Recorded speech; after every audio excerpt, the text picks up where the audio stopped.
Joining us. This is the France 24 debate. We're discussing the poor shape of Europe's markets and really where this old continent can turn to for help as it looks for solutions. With us to talk about it, Xavier Richet, who teaches at Paris's La Sorbonne Nouvelle.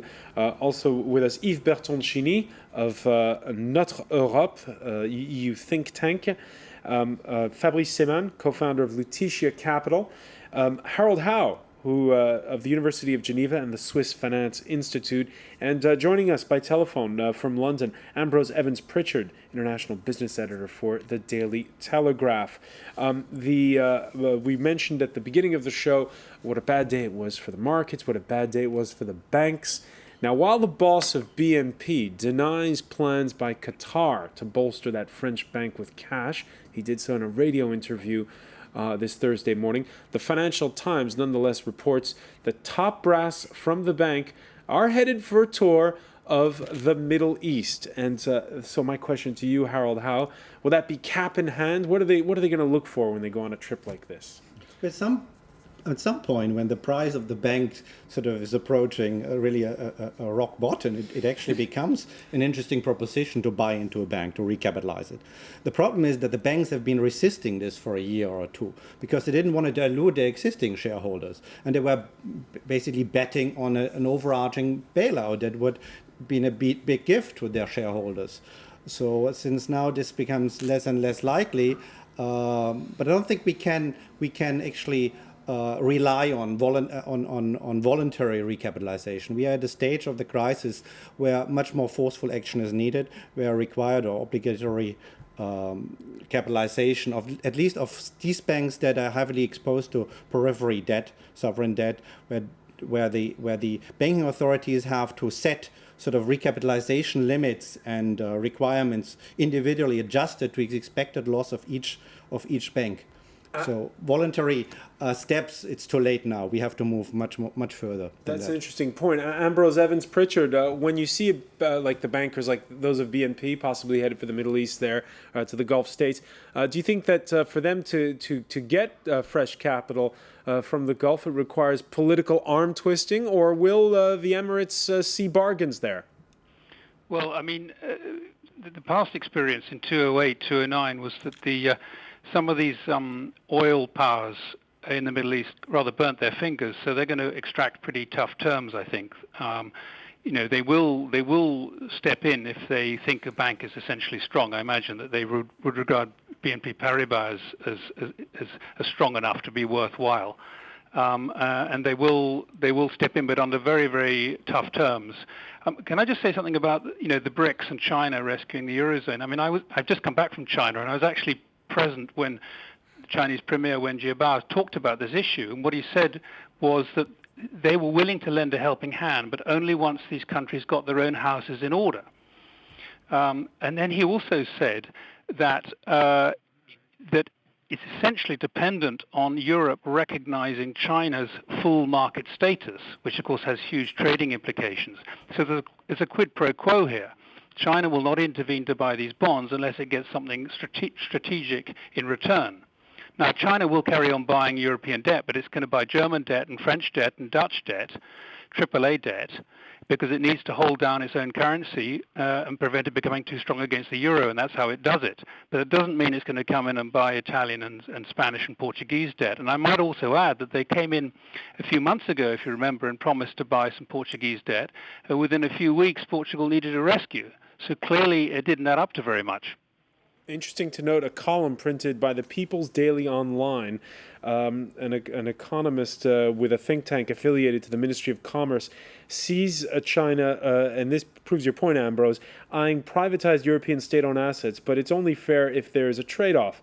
He writes, some people in Europe and the United States are seeking funds from China to cope with their crises and economic downturn, yet they're unwilling to pay the related expenses.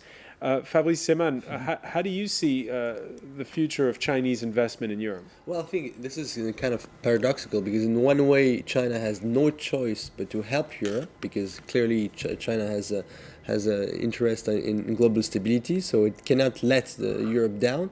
And at the same time, it also has to diversify its assets. And I mean, clearly, we didn't really speak about the dollar, even though the dollar is going up right now. I mean, there are also many problems in the U.S. and by many ways, if you compare the two regions and accept the lack of political coordination in Europe, you have much more problems in the U.S. than in Europe. But on the other hand, obviously, they are going to ask for a lot of conditions. And clearly, as Ambrose mentioned, the last examples in 2008 and 2009 of countries from the BRICS and also from emerging market investing in banks. I mean, clearly the latest UBS board was held in Singapore, so it means something. It's actually GIC right now. The Sovereign Wealth Fund of Singapore is the largest investor in Singapore. Some of those investments were not that great, so clearly they are going to ask a lot of conditions. Clearly, the Chinese are ultimately going to pay the price for Europe, but they will ask for lots of conditions, and it will just accelerate the redistribution of cards in the world order. All right, and Xavier Richet, like Ambrose Evans-Pritchard, you've recently been to China. Yeah. Are they more worried about the U.S. or are they more worried about Europe when you're over there?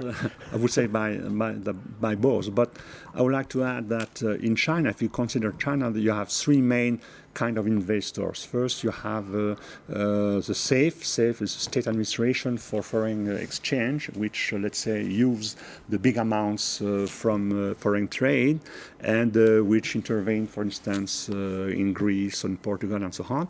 Then you have the CIC, which is a Chinese investment corporation and which deal with massive investment in, let's say, industrial assets, buying back. So channeling money to acquire companies and so on. And then finally you have a third, which is very important and made by very rich Chinese, let's say, who like to invest by themselves. And so they are quite important because there is a growing population today in China, and they are shopping around and looking for, let's say, investment, and they are concerned with private equities and so on. So even though they have 3 trillion of reserves, they also have their own banking system at some point, maybe to recapitalize, because you know that they hold between 400 billion and 500 billion of toxic assets in their own banks, the Chinese banks. This is one of the reasons why the Chinese banks actually tumbled as well. We're talking about Société Générale and BNP, but if you see Bank of China or ICBC, it's pretty much the same thing. At some point, China might have to recapitalize its own bank as well. So if even the Chinese have problems that where there's just not enough in the vault at those big banks, that's not great, is it, Harold?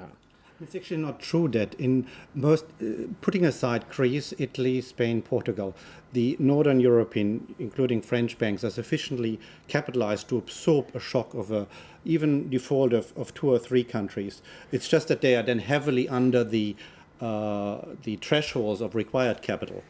It's not that their capital actually turns negative. So in these situations, the state can recapitalize them basically at zero cost. It injects new capital, but receives shares in exchange. So that's basically without cost for the taxpayer. This actually can be a good deal, as we have seen in other countries like in Sweden or Switzerland. Can be actually a positive return. The taxpayer can get the equity and sell it 5 years later at a profit. The real problem is in the periphery countries and their banks. We're talking about Greek banks, Italian, Spanish banks. There, depending on what scenario you come up with, certain banks will have negative capital. And that means that their injecting new capital is not a value proposition for the taxpayer. There, someone has to come up with the funds to do this. But it's still by an order of magnitude cheaper to recapitalize with a loss in these cases, than to guarantee or bail out everyone, which by now we see more and more that this is impossible. So the problem is how to organize in Europe the recapitalization of the periphery banks. It's not the French banks. Hold on, that leads to a political question. If it's so much cheaper, why isn't that being sold by politicians to citizens, to voters? The banks were taking the politicians hostage and were manipulating the journalists, the press, about these bailout plans and these guarantees. It was a huge disinformation campaign made by the banks. And there were a lot of do you agree with that? Well, the banks have been holding politicians hostage. Yes, broadly. I mean, also I think it was a misdiagnosis of what this problem was about, and I partly blame Germany for this. They've seen this as a kind of morality tale in which, feckless southern Europeans were living beyond their means and running big deficits, and that was the cause of the crisis. Actually, it was really a banking crisis in which the northern creditor banks had a very large role, and you needed to go and deal with that. At its origin. But instead it was much easier politically just to sort of blame it on the Greeks and then blame it on the Irish and blame it on these peripheral countries. It's a much deeper structural problem than this. It's essentially a currency misalignment between North and South of about 30%. That's the root cause of this crisis. It's not really debt, and I might add that Spain and Ireland ran big budget surpluses during the bubble years. It was actually Germany and France that broke the Stability Pact. Spain and Ireland never broke the Stability Pact. So to see this as some kind of morality play, which I think is that narrative that's got everything confused, and it's caused people to lose sight of what the real problem is. Yves Bertoncini, do you agree with what Ambrose has said, and that really we've been taken for a ride for basically political motives, for electioneering motives? Yes, for political reasons, but I mean also because in Europe, I mean the crisis is global. It has been said. It has to be said again. It's global. In Europe, there was a specific problem: this no bailout clause in the treaty, and the fact that to help another country is not that obvious. To help, Germany helping Greece, to be clear. But I mean, it's not only in this case. And then we had this European institution trying to promote compromises, solution, very, very slowly, in a good direction, but very, very slowly all the time. And it's true that probably the banking sector and the financial actors played a kind of role, of course, influential role, because we have in mind the systemic problems which may occur. And of course, you have this too big to fail, issue. I mean, of course, you have any way to save banks and you have to help them. But I mean, in this framework, you have made progresses, and last July, for the first time, decided to have a contribution from the financial sector. It was a good decision and the right decision last July. Probably a bit too late. It was on a voluntary basis. I was going to say. It was a voluntary complete farce. basis. There's no. No, but some banks made provisions on Greece already. Insurance companies did this too. But maybe it was too little, too far. But maybe we can go further now, of course. But recalling that it's not a global crisis of the banking system in Europe. You have some banks which are in difficulties. When you've mentioned the periphery country, you have to mention, to include Ireland too, because in Ireland the problem was very, very, very important. It's not only Club Med, it's also Ireland. And then, of course, something could be done further. Here again, by calling some more capital and contribution from the private sector, not only from the member states. Fabrice Simon, let me ask you the question then. Wouldn't it be better if the banks are in trouble, rather than try to get the states to bail out sovereign debt and all that? Wouldn't it be better for just take your medicine sooner rather than later? No, I think we're actually missing the point, because the whole debate, thanks to my colleague, actually is centered now about on the recapitalization of the bank, and this is not the main problem. Actually, I'm not here to obviously defend the bank, and I believe on the other end that actually we should implement a European Glass-Steagall, meaning separating very strictly the investment banking side and the retail banking side. But apart from that, and that being said, the problems are not the banks right now. The problem is that the states like Greece, like Ireland, like Spain, they don't have like money. They shouldn't go bankrupt. I mean, you cannot blame, honestly, you cannot blame Greek banks for holding Greek debts. You cannot blame BNP Paribas for holding Italian debt. It's just simply that Italy shouldn't go bankrupt. So the main problem is right now that everybody has to put its own house in order. We should stop deficits once for all, and that's it. I mean, you shouldn't be allowed to run deficits for so long and for forever. All right, I want to show just to illustrate how this is a problem for for not just Europe but the whole world. A graph that was put up in the Financial Times this Thursday, and this shows the outstanding foreign debt according. This is U.S. banks, and you see this is inside the eurozone, and you'll note the U.S. banks have a lot more to lose if the euro zone countries have trouble than even the French, the Germans, and the UK banks. That graph quite telling when you have a look at it. Xavier Richet, we're all waiting for this big wake up, where you look at graphs like that one. We're all waiting for this big wake up to happen, and politically. Well, I would say that that's a big problem. One big problem has been that not only that different banks had followed different policies, but main problem is a political one, that there is a gap between the economic situation, financial situation, and the political approach or thinking about the crisis. So there is a fantastic gap. If you look at in Germany, if you look in France, for instance, nobody is trying to fill up this gap and to have new ideas concerning what should be done. And I think why isn't this being talked about? Well, because if you look, for instance, the so-called voters French, aren't interested.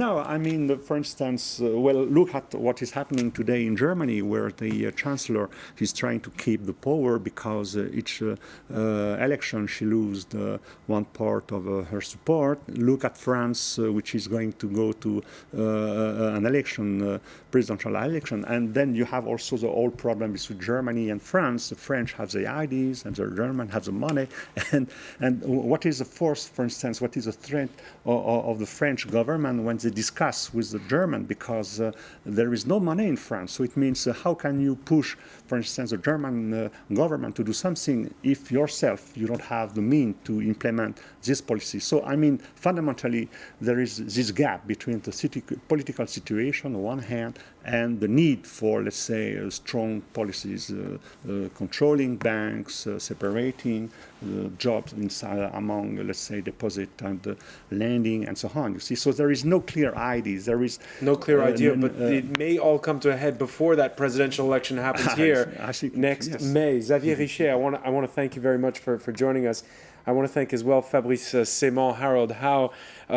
Also want to thank Yves Bertoncini, and for joining us from London, Ambrose Evans Pritchard, and thank you for being with us here in the France 24 debate. And if you want more bad news, don't go far. Marcus Carlson will be here for business. That's coming up right after the break.